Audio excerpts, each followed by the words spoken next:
An oil and gas exploration company has been given permission to extend its drilling operations in East Yorkshire by a further 3 years.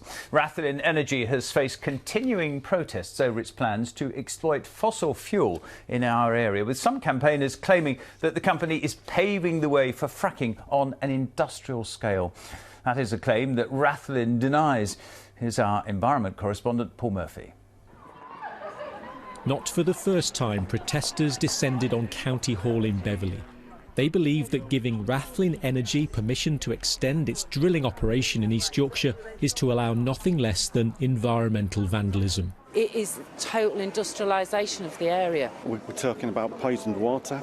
We're talking about a whole host of other factors such as potential drought.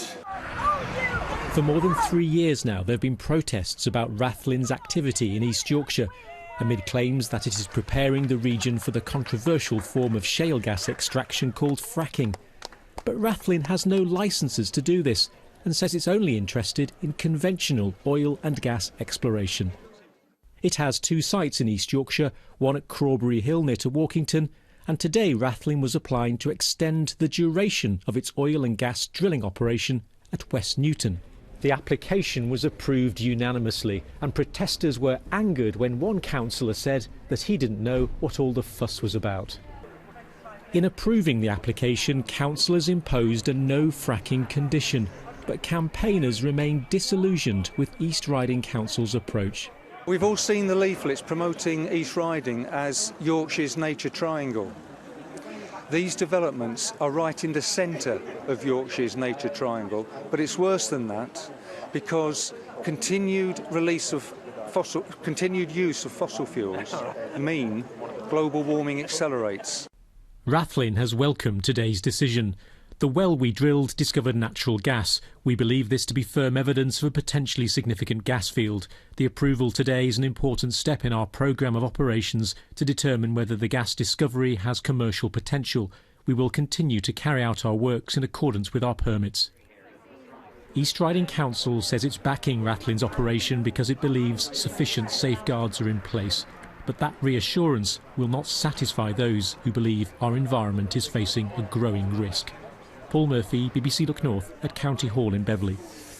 Well, on this one a little earlier, I spoke to the Beverley and Holland MP Graham Stewart. I began by asking him if he welcomed Rathlin being given another 3 years to drill at West Newton. Well, I think they have every right to drill for oil and gas there, and yeah, if that's what it takes, I think that's a good thing. Well, most people think if they're going to drill for another 3 more years, there must be a reason why, and local people feel nervous that the impact this could have on the countryside. I mean, what do you say to those people? And there are a lot of them.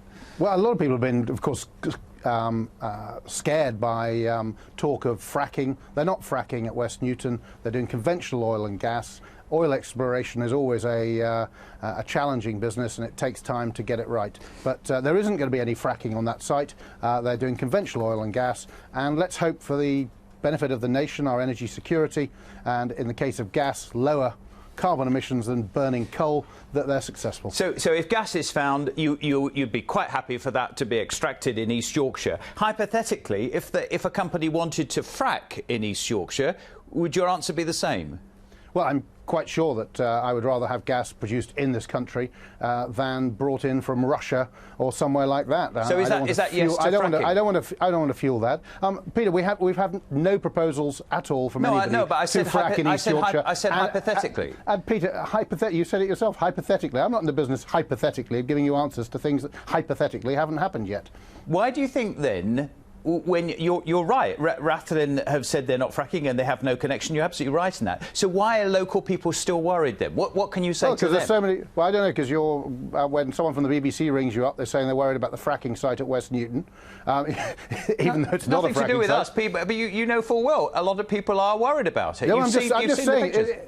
No, I know exactly. And the more that people, when they ring you up, just casually to see if you're available for an interview, mention the word fracking on a site that doesn't have fracking, the more people will be concerned. They're scared that there's something is going on underhand. I can assure my constituents nothing is going to happen around fracking in my constituency in an underhand way, if it ever happens at all. And therefore all those, including sometimes those in the media, who make more of it by suggesting there are concerns and repeating it.